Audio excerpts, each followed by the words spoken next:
với kênh YouTube của Noli. Trong video lần này, Noli sẽ chia sẻ cho các bạn họa tiết ngoặc trước ngoặc sau để chúng ta ứng dụng vào các cái sản phẩm, ví dụ như là khăn này, chăn này. Ở đây thì các bạn có thể quan sát được là chúng ta đã sử dụng mũi ngoặc trước ngoặc sau, làm cho bề mặt sản phẩm có họa tiết 3D như thế này. Đầu tiên các bạn cần chuẩn bị cho Noli một cuộn len sợi và một cây kim móc phù hợp với cuộn len đó. Chúng ta sẽ móc một hàng dây móc xích có công thức là số mũi chia hết cho 4, rồi chúng ta cộng thêm 1. Ví dụ ở đây mình muốn làm họa tiết 4 ô thì chúng ta sẽ lấy 4 nhân 4 bằng 16 cộng 1 là 17, sẽ ra được số dây mũi móc xích mà các bạn cần khởi tạo. Tiếp theo, sau khi mà chúng ta móc xong được 17 mũi móc xích rồi thì các bạn sẽ lên cho mình 2 mũi móc xích. Đây chính là chiều cao của mũi kép đơn. Chúng ta sẽ móc hàng đầu tiên là hàng mũi kép đơn. Tới hàng thứ hai, các bạn sẽ móc 4 mũi ngoặc trước, 4 mũi ngoặc sau, 4 mũi ngoặc trước và 4 mũi ngoặc sau. Ở cuối hàng, chúng ta sẽ móc một mũi nửa kép. Sau đó thì lên 2 mũi móc xích rồi quay sản phẩm lại, móc tương tự liên tiếp như vậy là 3 hàng. Rồi chúng ta đổi họa tiết. Ví dụ ở đây là chúng ta móc họa tiết ngoặc trước trước thì ở khoảng tiếp theo chúng ta sẽ móc họa tiết ngoặc sau, rồi lại họa tiết ngoặc trước, họa tiết ngoặc sau, cứ liên tiếp như vậy. Với móc khăn thì ở đây cái mẫu này rất là phù hợp để các bạn móc mẫu khăn nam. Còn với chăn thì khi mà móc mũi ngoặc trước ngoặc sau sẽ tạo cho cảm giác chăn được dày dặn hơn. Mặc dù là chúng ta sử dụng len sợi nhỏ, nhưng mà bề mặt sản phẩm và cảm giác len nó sẽ dày dặn hơn là khi chúng ta móc mũi kép đơn bình thường. Rồi bây giờ chúng ta cùng vào bắt đầu làm nhé. Đầu tiên các bạn sẽ cầm đầu ngắn của sợi len ở phía tay cầm kim móc, đầu dài nối liền với cuộn len ở phía tay còn lại. Chúng ta sẽ xoay một vòng như thế này, quấn len qua tay, giữ lại bởi ngón giữa và ngón cái. Sau đó các bạn đâm kim vào vòng tròn, chúng ta lấy len qua vòng tròn rồi thắt lại. Bây giờ các bạn sẽ gây cho mình là 17 mũi móc xích.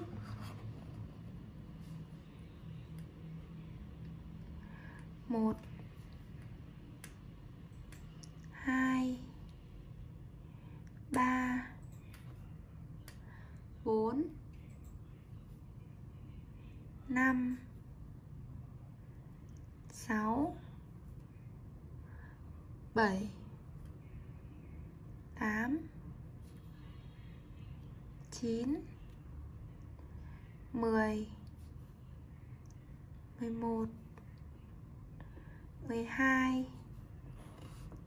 13 14 15 16 17.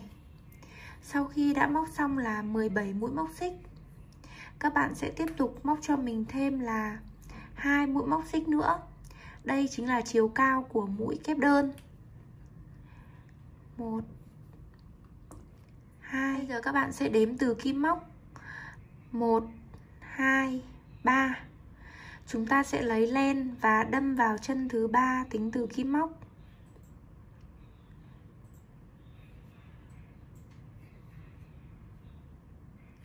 Các bạn sẽ móc cho mình là 17 mũi kép đơn. Chúng ta đã được một mũi kép đơn. Bây giờ các bạn đâm vào chân thứ 2, móc cho mình mũi kép đơn thứ 2, lấy len đâm vào chân thứ 3,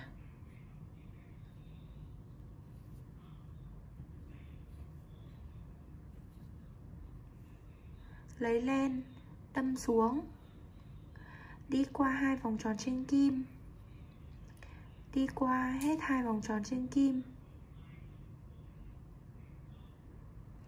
Cứ lần lượt như vậy, các bạn sẽ móc hết hàng cho mình. Sau khi móc xong 17 mũi kép đơn, các bạn sẽ tiếp tục lên cho mình là 2 mũi móc xích nữa.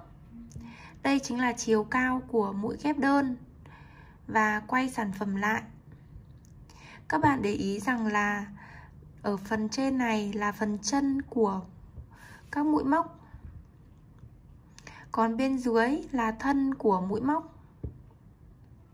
Khi mà chúng ta móc ngoặc lên như thế này thì nó là mũi ngoặc trước. Còn chúng ta đâm từ bên dưới kéo về đằng sau như thế này là mũi ngoặc sau. Các bạn sẽ lấy len này, chúng ta sẽ đâm kim từ bên dưới đâm lên, lấy phần thân của chân mũi đẩy ra phía trước. Đây gọi là mũi ngoặc trước. Lấy lên, kéo qua phần thân, đi qua 2 vòng tròn trên kim, lấy lên, đi hết qua 2 vòng tròn trên kim. Như vậy là chúng ta đã được một mũi ngoặc trước đầu tiên. Ở 3 mũi tiếp theo, các bạn sẽ móc cho mình là 3 mũi ngoặc trước. Chúng ta lấy lên này, đâm vào thân của chân mũi thứ hai, kéo lên, đi qua 2 vòng tròn trên kim, đi qua hết 2 vòng tròn trên kim. Tương tự với 2 mũi tiếp theo, chúng ta cũng móc như vậy. Các bạn lấy lên này, đâm vào thân này, kéo lên, đi qua 2 vòng tròn trên kim, đi qua hết 2 vòng tròn trên kim.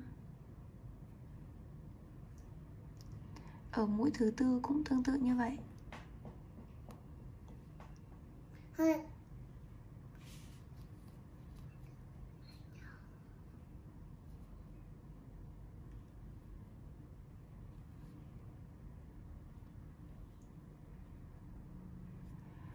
Các bạn có thể nhận thấy là chúng ta móc mũi ngoặc trước thì làm cho cái bề mặt của sản phẩm nó được nhô lên phía trước như thế này. Sau khi móc xong 4 mũi ngoặc trước, các bạn lại tiếp tục lấy lên, móc cho mình 4 mũi ngoặc sau. Mũi ngoặc sau thì sẽ được móc như sau. Chúng ta sẽ đâm kim từ phía sau của tấm móc này, kéo thân của chân mũi xuống. Các bạn sẽ đâm kim từ phía sau của chân móc, kéo thân của mũi móc xuống này. Sau đó chúng ta lấy len, kéo qua, cũng đi qua 2 vòng tròn trên kim và đi qua hết 2 vòng tròn trên kim. Tiếp theo, ở chân mũi thứ hai, ở trong 4 mũi ngoặc sau, các bạn cũng đưa kim từ phía sau của tấm móc, đẩy chân móc xuống,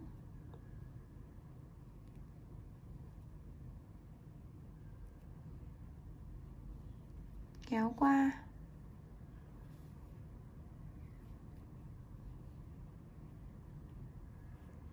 tiếp tục ở chân mũi thứ ba,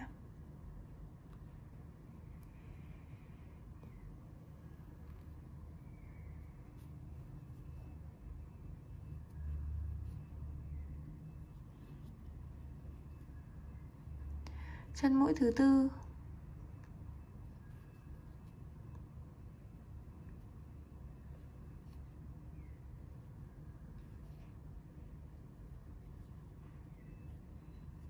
tiếp theo các bạn lại tiếp tục móc cho mình 4 mũi ngoặc trước.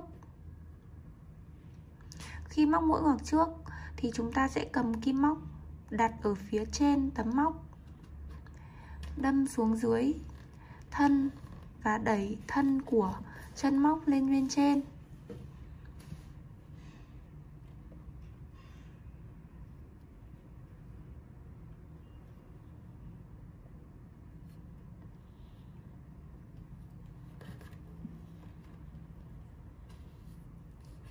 Mình hướng dẫn rất là tỉ mỉ và chậm rãi để cho kể cả những bạn mà chưa hề biết đến mũi ngoặc trước ngoặc sau cũng có thể học được.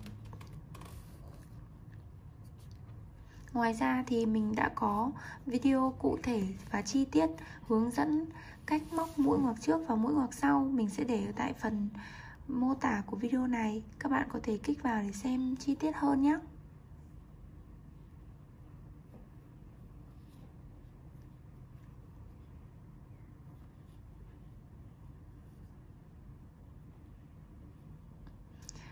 Bốn mũi ngoặc trước thì chúng ta lại móc 4 mũi ngoặc sau.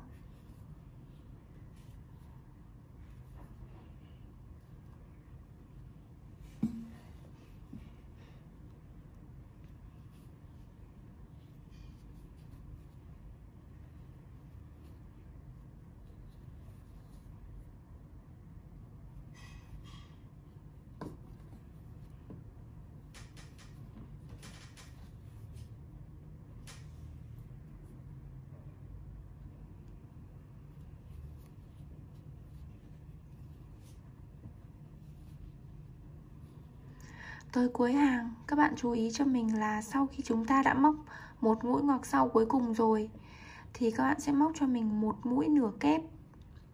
Chúng ta sẽ còn một cái dây xích như thế này nằm ở cuối. Các bạn sẽ đâm kim vào dây xích đó, lấy lên đi qua cả 3 vòng tròn trên kim là chúng ta đã hoàn thành xong được mũi nửa kép cuối cùng. Cái mũi này nó sẽ giúp cho chúng ta có cái phần mép sản phẩm được thẳng.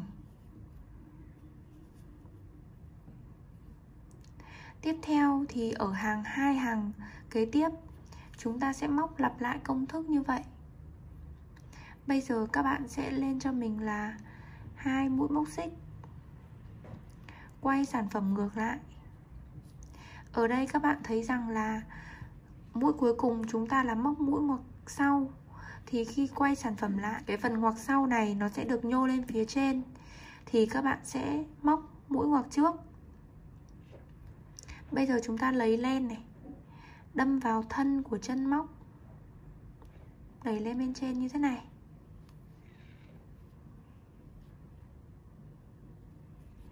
Móc mũi kép đơn đầu tiên, lấy len, đâm vào thân,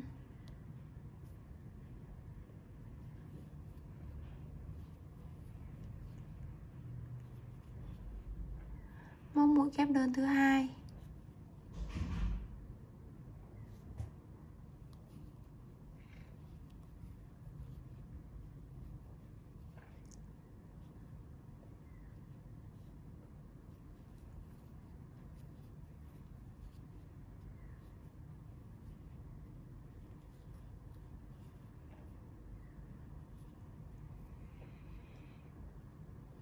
các bạn sẽ móc cho mình 4 mũi ngoặc sau bằng cách đâm kim từ phía sau, đẩy xuống.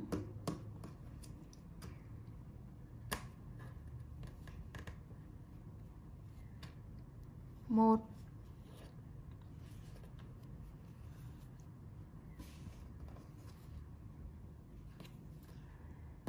hai,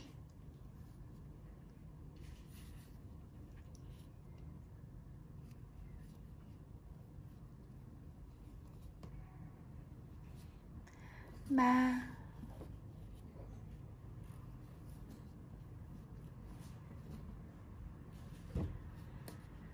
4. Tới chân mũi cuối cùng chúng ta sẽ lấy len và móc một mũi nửa kép.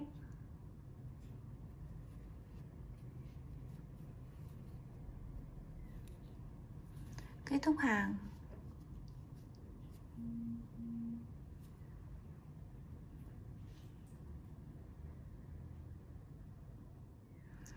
Các bạn móc cho mình là một hàng mũi kép đơn và 3 hàng mũi ngoặc trước ngoặc sau, ngoặc trước ngoặc sau như thế này. Thì chúng ta sẽ đổi họa tiết sang ngược lại. Bây giờ các bạn sẽ lấy len 1, 2, sau đó chúng ta quay sản phẩm lại. Ở đây các bạn sẽ đổi họa tiết như sau. Ở phần trước này đang là mũi ngoặc trước, thì bây giờ các bạn sẽ móc thành mũi ngoặc sau. Mũi ngoặc sau thì các bạn sẽ đâm kim từ đằng sau, kéo cái phần thân của mũi móc xuống, kéo lên, đi qua 2 vòng tròn trên kim và đi qua hết 2 vòng tròn trên kim. Tiếp tục lấy lên, đâm kim từ đằng sau, đẩy lên xuống.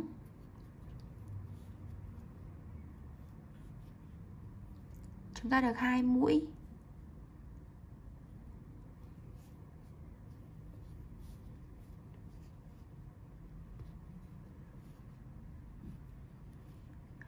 Ba mũi này.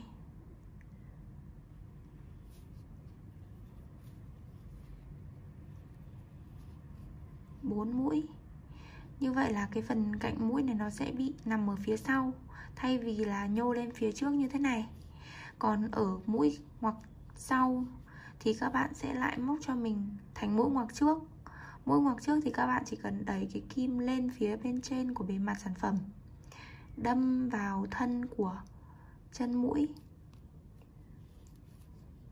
kéo lên, đi qua 2 vòng tròn trên kim, đi qua hết 2 vòng tròn trên kim, lấy lên, đặt kim ở phía trên bề mặt sản phẩm, đâm vào phần thân, đẩy lên phía trên, đi qua 2 vòng tròn trên kim và đi qua hết 2 vòng tròn trên kim. Tương tự như vậy, các bạn sẽ lặp lại cho mình tới hết hàng.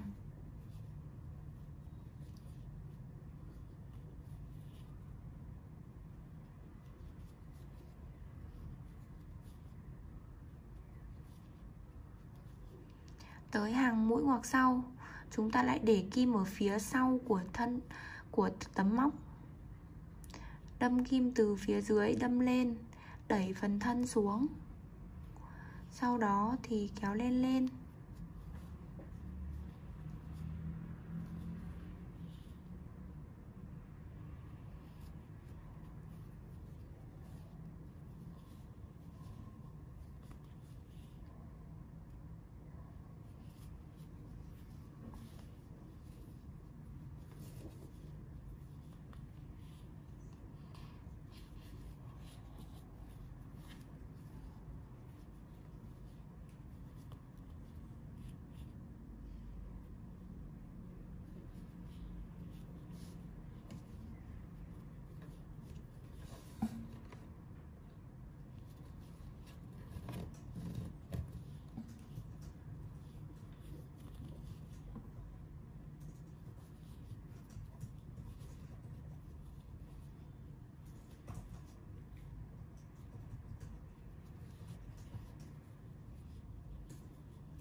Tới chân móc cuối cùng, chúng ta cũng sẽ đâm vào mũi móc như thế này,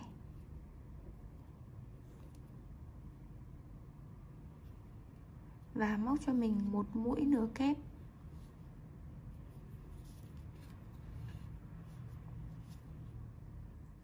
Mình vừa móc thêm được là 2 hàng nữa, gồm họa tiết 4 mũi ngoặc sau, 4 mũi ngoặc trước, 4 mũi ngoặc sau và 4 mũi ngoặc trước, ngược với họa tiết bên dưới. Thì các bạn sẽ thấy là ở tấm móc đã hiện lên họa tiết 3D như thế này. Cái phần mũi ngoặc trước thì nó sẽ nổi lên phía bên trên, phần mũi ngoặc sau thì nó sẽ chìm xuống bên dưới. Noli chúc các bạn thành công nhé. Đừng quên ấn like và subscribe kênh YouTube của Noli Handmade. Bấm vào biểu tượng quả chuông để là người sớm nhất xem được video mới nhất của Noli. Noli sẽ quay trở lại trong những video hay hơn và hấp dẫn hơn. Bye!